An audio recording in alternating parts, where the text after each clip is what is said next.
While walking on a farm or a village road, you've probably noticed chickens running together in the same direction, moving without separating from each other. So why do these chickens move in a flock? What is the psychological effect behind this behavior? Have you ever thought about it? Or been curious? Today, we'll try to uncover both the instinctual and psychological dimensions of this question together. If you're ready, let's begin. First of all, chickens are naturally social animals. That is, they don't enjoy living alone.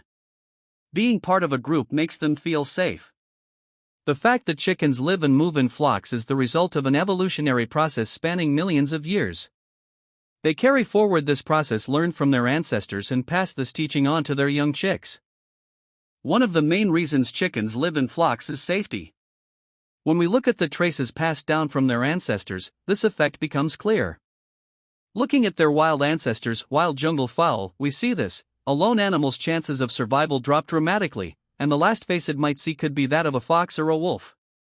When a fox approaches a flock of chickens, there is a system in place for detecting danger and immediately activating an emergency alarm. This is called collective attention. Without this, they could become a fox's lunch and dinner. Every member of the flock scans the environment, but not all look in the same direction. While one watches above, another scans the right and another the left. Like security cameras, they monitor their surroundings at all times. Because safety is everything for survival. When danger is sensed, the signal spreads rapidly through the flock and the response time is equally fast. When the one in front starts to flee, the others react immediately. This is an evolutionarily logical move. If a chicken stops and waits to perceive the danger around it, that wait could end inside a fox's stomach. When you look at how a flock moves, the first question that comes to mind is, who is the leader? Chickens have a rigid social hierarchy. Hierarchy is the most important element of flock psychology. Within this system, every chicken has a ranking. We call this the pecking order. It may sound interesting, but that's how it is. The strongest chicken eats first, sleeps in the best spot, and has the best mating rights. That's reality. It may seem unfair, but it prevents constant fighting and conflict and maintains peace.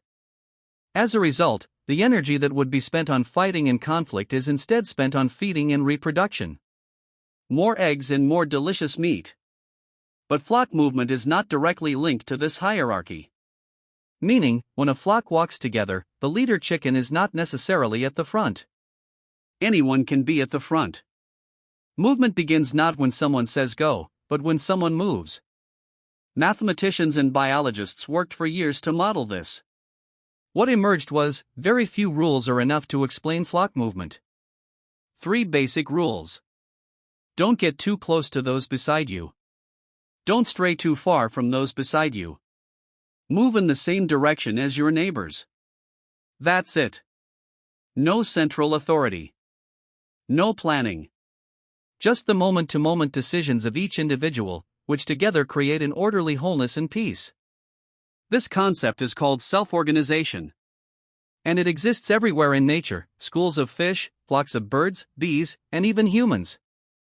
Another reason chickens move together is imitative behavior. We can also call this social learning. A chicken observes the chickens around it and starts to do the same thing, to imitate them. Especially when it comes to eating behavior. Don't we also observe others when we're learning something? That is, we imitate. That's what we have in common with chickens. Place a food in front of a chicken that it has never tried before. Most of the time, it won't approach. But if a nearby chicken starts eating, the hesitant chicken will soon start trying that food too. This is learning through imitation.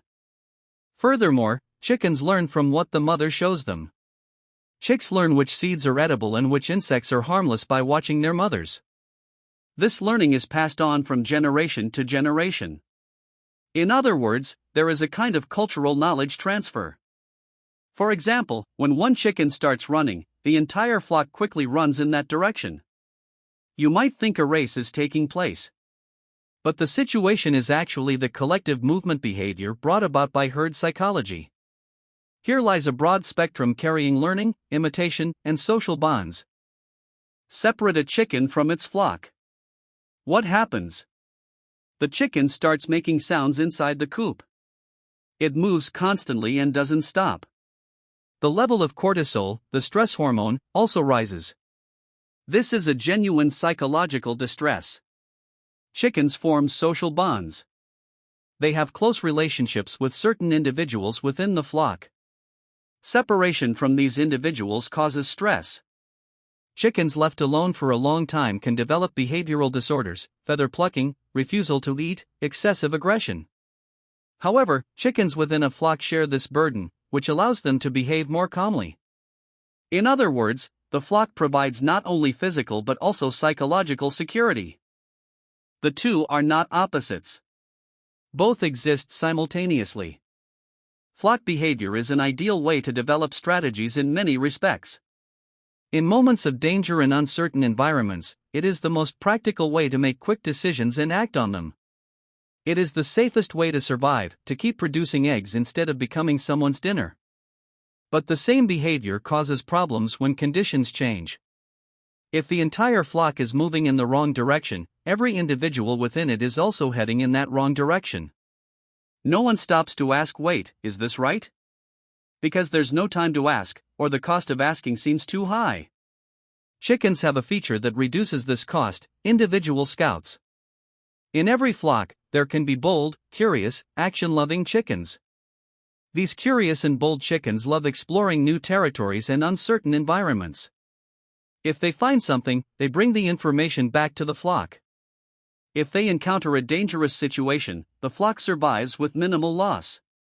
But one chicken from the flock is lost. This balance seems like nature's clever design, but it is actually a balance created by selection. Completely individualistic flocks lost their scouts. Completely conformist flocks couldn't discover new resources. The survivors were those who found balance between these two extremes. Until now, we've always looked from the outside. Let's also try to look from the inside. What would it feel like to be a chicken, standing in the middle of a flock? It's probably impossible to put into words. But we might feel it like this: dozens of familiar beings of the same kind around us, moving collectively with all of them.